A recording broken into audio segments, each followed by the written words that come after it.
Okay, let's have a look at another function that we can use. So I can click on this button again, thickness and density, we went through it together, and let's have a look at cavity. So when I click on cavity, it asks me for the radius of that. I'm gonna pick 5 and then enter, and then where to put it, I'm gonna put it exactly, try to put it exactly in the center.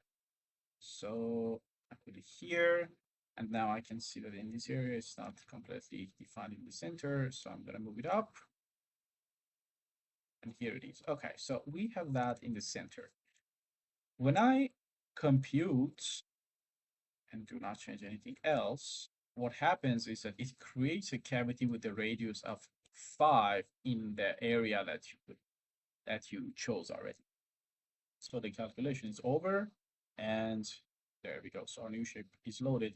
It seems like before, but when I use my clipping plane here and drag it down, we can see that in the center of the object, wherever exactly we put our cavity comment, it created a cavity with a radius of 5.